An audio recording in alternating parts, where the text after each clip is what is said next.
इस कहानी की शुरुआत में जेम्स नाम के एक नॉवेलिस्ट को दिखाया जाता है जिसने 6 साल पहले एक नॉवेल लिखी थी, पर वो बुरी तरह से मार्केट में फेल हो गई। जेम्स की वाइफ एम बहुत अमीर है, इसलिए इन्हें पैसों की कोई भी कमी नहीं है। जेम्स पूरी तरह से अपने वाइफ पर डिपेंडेंट है।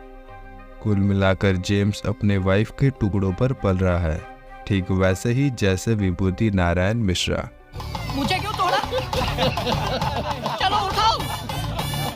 और अभी दोनों छुट्टी मनाने के लिए एक छोटी सी कंट्री में जाते हैं जहाँ के लोग बहुत ज़्यादा गरीब हैं। और इसी कंट्री में एक होटल है जो अमीर टूरिस्ट के लिए बनाया गया है। जेम्स और एम होटल में आते हैं जहाँ होटल के चारों तरफ फेंस लगाई गई है।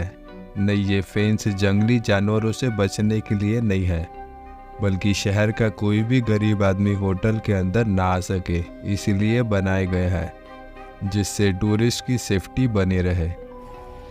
गरीब से याद आया, द सुपीरियर शो प्रेजेंट करता है इन्फिनिटी पूल। अब जेम्स की वाइफ को चाइनीज़ खाना खाना है और इसीलिए दोनों को पास की एक दूसरी जगह जाना होगा। और जब वो वहाँ से जा रहे होते हैं तब वो देखते हैं कि एक आदमी गाड़ी से यहाँ पर तोड़फोड़ कर रहा होता है। जेम्स को ये सब कुछ बहुत अजीब लगता है। तभी उसके पास एक लड़की आती है जिसका नाम गैबी है और उसे पहले से जेम्स का नाम पता है। जेम्स उससे पूछता है कि ये सब क्या हो रहा है। तब वो उसे बताती है कि बाहर से कोई आदमी अंदर आ गया है और वो उस जगह पर तोड़फोड़ कर रहा है।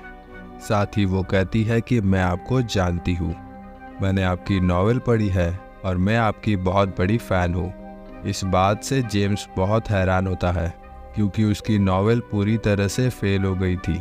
अभी यहाँ पर गैबी का हस्बैंड एल्बन आता है जो जेम्स को और उसकी वाइफ को रात के डिनर पर इनवाइट करता है। और रात को ये दोनों उसके साथ डिनर करते हैं, जहाँ पर वो बताती है कि वो एक एक्ट्रेस है और उसका हस्बैंड एल्बन एक बिजनेसमैन है। सब आपस में बातें करता है और अगली सुबह जेम्स अपनी वाइफ को बताता है कि आज हमें गैबी और उसके हस्बैंड के साथ बीच पर जाना है। लेकिन जेम्स की वाइफ मना कर देती है। वो कहती है कि बाहर बहुत ज़्यादा खतरा है। इस पर जेम्स कहता है, जाने मन, तुम हुस्न परी तुम जाने जहाँ, तुम सबसे हंसे तुम सबसे जवा, मैं तुम्हारा ध्यान रखूंगा ओ मेरी दिलरुबा, तुम्हें चिंता करने की कोई ज़रूरत नहीं है, मैं सब संभाल लूँगा। और अभी दोनों गैबी और उसके हस्बैंड के साथ होटल से निकलकर एक सफ़र तय करके बीच पर जाते हैं, जो कि बहुत ही खूबसूरत होता है। वो वहाँ पर बहुत अच्छा टाइम स्पेंड करता है। और जब जेम्स की वाइफ उसके आसपास नहीं होती तो गैबी को दिखाया जाता है, जो जेम्स के क्लोज होने की कोशिश करती है और वो समझ जाता है कि वो उससे अट्रैक्टेड है। पूरा दिन इस जगह पर बिताने के बाद सब के सब बहुत ज़्यादा ड्रंक हो जाता है। लेकिन जेम्स ने थोड़ी ही शराब पी है, इसलिए वो गाड़ी चलाता है, पर पूरा दिन मस्ती करने से उसकी आँख लग रही थी। दरअसल उसे नींद आ रही है।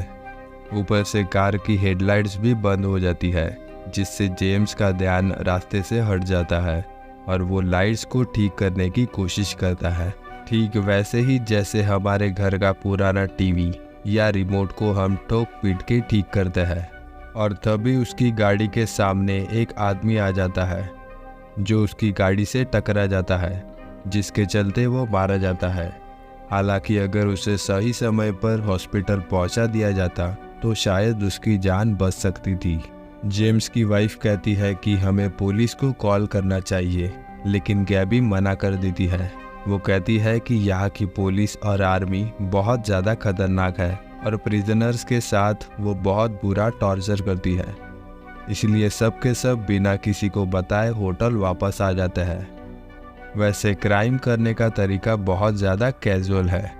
अगली सुबह होटल तक पुलिस चाव चाव करते हुए पहुँच जाती है, क्योंकि पुलिस को पता चल चुका होता है कि इन्हीं की गाड़ी से कल रात एक्सीडेंट हुआ था और अब जेम्स और उसकी पत्नी को वो अपने साथ ले जाते हैं। जेम्स की पत्नी सब कुछ सच बता देती है, जिसके बाद एक ऑफिसर जेम्स के पास आता है और उसे बताता है कि तुम्हारी पत्नी ने सारा सच कबूल कर लिया है। जेम्स कहता है, मुझे क्या सज़ा मिलेगी? वो कहता है कि तुम्हें जीने का कोई हक ही नहीं है, फांसी होगी तुम्हें, फांसी। वो कहता है कि तुम्हें मौत की सज़ा मिलेगी। इस वजह से जेम्स बहुत ज़्यादा घबरा जाता है। वो कहता है, मैं इतने जल्दी मरना नहीं चाहता। इस पर ऑफिसर कहता है कि हम तुम्हें नहीं बल्कि तुम्हारे क्लोन को सज़ा देंगे, लेकिन इसके लिए बहुत ज़्यादा पैसा लगेगा। यहाँ पर हम क्लोन को सज़ा देते हैं जिससे असली इंसान बच जाता है। और अब जेम्स एटीएम से बहुत सारे पैसे लाकर उस ऑफिसर को देता है, जिसके बाद उसे एक लिक्विड के अंदर जाने के लिए कहा जाता है। और जब जेम्स को होश आता है तो उसके सामने उसकी वाइफ होती है। वो जेम्स को बताती है कि तुम्हारा क्लोन बन चुका है, जिसके बाद जेम्स क्लोन के पास जाता है जो हूबहू जेम्स की तरह दिख रहा था। जेम्स उसे देखकर हैरान होता है कि हूबहू उसी की शक्ल का एक क्लोन बना दिया गया है। और अब उसके क्लोन को सज़ा दी जाती है, जिसमें उस आदमी का बेटा जिसका एक्सीडेंट हुआ था वो जेम्स के क्लोन को सज़ा के तौर पर मौत के घाट उतार देता है। इस वजह से रियल जेम्स की सज़ा खत्म हो चुकी है। पर जब उसके क्लोन को मारा जा रहा था तब जेम्स के चेहरे पर हम एक ईविल स्माइल देखते हैं, जिसके बाद वो अपनी वाइफ के साथ होटल वापस आता है, जहाँ पर उसकी वाइफ कहती है कि अब हम इस देश में एक पल भी नहीं रुकेंगे, हमें अभी यहाँ से निकलना होगा। लेकिन जेम्स का पासपोर्ट नहीं मिलता और वो बिना पासपोर्ट के इस देश से, इस सिटी से नहीं निकल सकता। इसलिए वो रिसेप्शन पर जाकर पूछता है कि क्या आपके पास मेरा पासपोर्ट है? वो कहती है कि आपका पासपोर्ट तो क्या, आपकी कोई चिंदी भी हमारे पास नहीं है, लेकिन अगर आप चाहते हो तो हम आपकी ट्रिप को एक हफ्ते और बढ़ा सकते हैं। जेम्स इस बात के लिए मान जाता है और जब वो वापस जा रहा होता है तभी उसके पास गैबी आती है। हालांकि वो गैबी से बात नहीं करना चाहता, लेकिन गैबी कहती है कि मैं तुमसे कुछ खास बात करना चाहती हूँ, मुझे तुम्हें कुछ बात बतानी है। जिसके बाद वो उसके साथ बैठ जाता है। गैबी उसे बताती है कि मेरे पति एक बिजनेसमैन है और उनकी कंपनी के 2 लोग मारे गए थे, जिनका इल्ज़ाम उनके सर पर आया और उन्हें मौत की सज़ा सुनाई गई। लेकिन हम यहाँ पर आए और हमने उनका क्लोन बनाया, जिस वजह से सज़ा क्लोन को हुई और उसका हस्बैंड बच गया। हमारे जैसे यहाँ पर बहुत सारे लोग हैं। और इसके बाद गैबी जेम्स को अपने साथ ले जाती है, जहाँ पर एक ग्रुप बैठा होता है और ये सब के सब लोग हैं जिन्होंने अपने पास्ट में कोई ना कोई क्राइम कर चुके हैं, लेकिन पैसे देकर इस देश की सरकार ने उनके क्लोन बनवाकर उनके क्लोन को सज़ा दिलवा दी। और अब ये सब लोग आज़ाद हैं, लेकिन लोगों को मारना अब इनका शौक बन चुका है।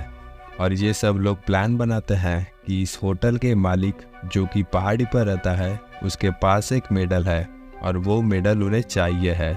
उनका प्लान सिर्फ वहां जाकर उस मेडल को चुराने का है।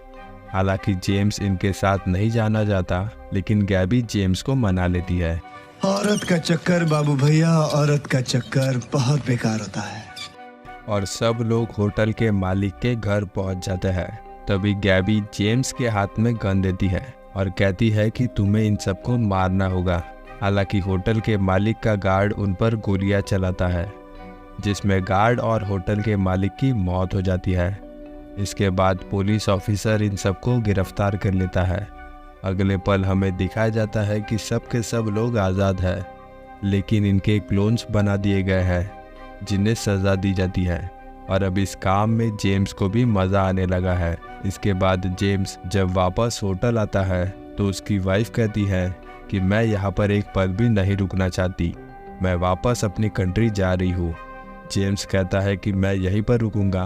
उसकी वाइफ यहाँ से अपनी कंट्री चली जाती है। इसके बाद जेम्स गेबी के पास जाता है।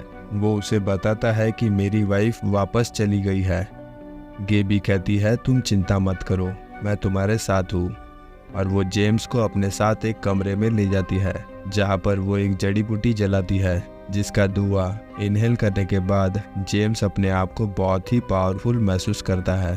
और अभी सब तय करता है कि पुलिस ऑफिसर को भी वो लोग जान से मारेंगे और सब मिलकर पुलिस ऑफिसर को किडनैप करता है और सब उसे बुरी तरह से पीट रहे थे। तभी उसका मास्क हटाया जाता है। जेम्स देखता है कि ये पुलिस ऑफिसर नहीं है बल्कि उसी का एक क्लोन है। वो अपने क्लोन को देखकर बहुत डर जाता है और समझ जाता है कि ये लोग बहुत ज़्यादा खतरनाक है। ये पागल लोग कभी भी उसे जान से मार सकते हैं। इसीलिए वो वॉशरूम में जाकर अंदर से दरवाज़ा बंद कर लेता है। दरअसल जेम्स को पासपोर्ट मिल गया था और उसने अपने पासपोर्ट को यहीं पर छुपाया है। जेम्स अपना पासपोर्ट निकालता है और सीधा बाहर जाकर बस में बैठ जाता है जो एयरपोर्ट के लिए जा रही है। वो अब इस कंट्री से जल्द निकलना चाहता है और जब वो एयरपोर्ट की तरफ जा रहा होता है तब वो देखता है कि गैबी और उसके साथी गाड़ी में उसे चेस कर रहे हैं। गैबी गन जेम्स को दिखाती है और कहती है कि तुम्हें नीचे उतरना होगा, और जब जेम्स नीचे नहीं उतरता तो गैबी जेम्स पर फायर करती है जिसमें जेम्स को एक भी खरोच नहीं आती और उसके साथी गाड़ी को बस के आगे रोक देता है और ड्राइवर से कहता है कि हमें जेम्स चाहिए, जिसके बाद मजबूरन जेम्स को बस से नीचे उतरना पड़ता है।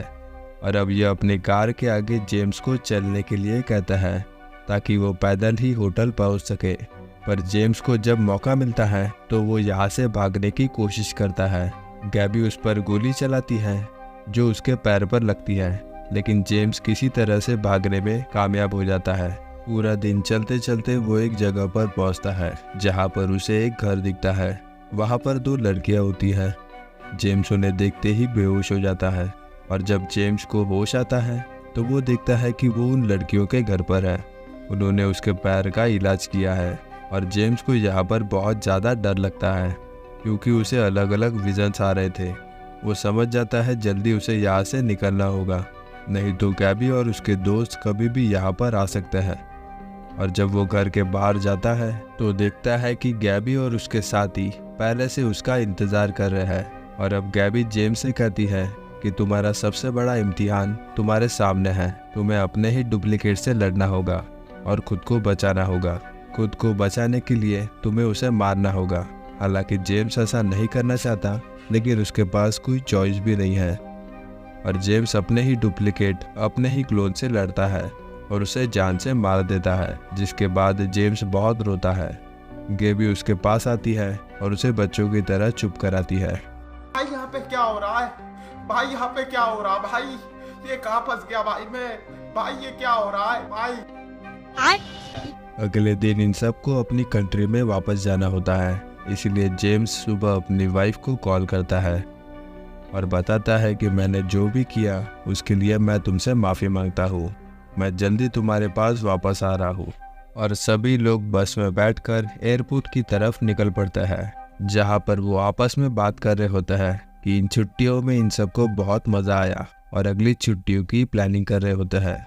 वो बस में एकदम आम आदमी के जैसे बात कर रहे थे, जैसे ये लोग बहुत ज़्यादा कल्चर्ड और जेंटलमैन हैं और इन्हें देखकर कोई ये नहीं कह सकता कि ये लोग मंजे हुए क्रिमिनल्स हैं जो पैसों के दम पर बार बार क्राइम करने के बाद भी बच जाते हैं।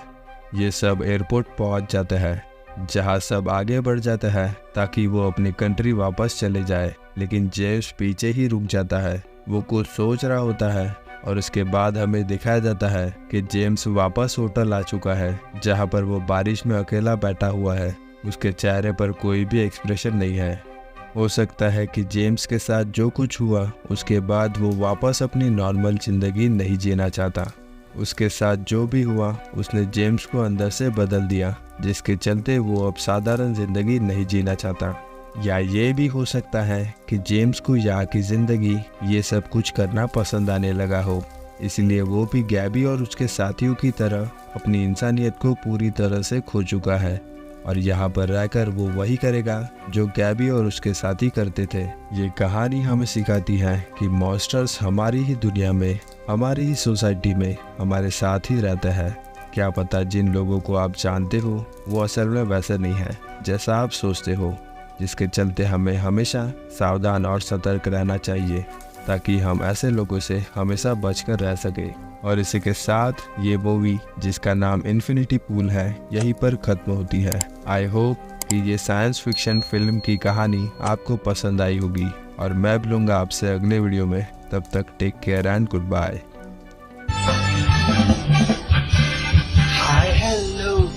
थैंक यू, चलते हैं फिर मिलेंगे।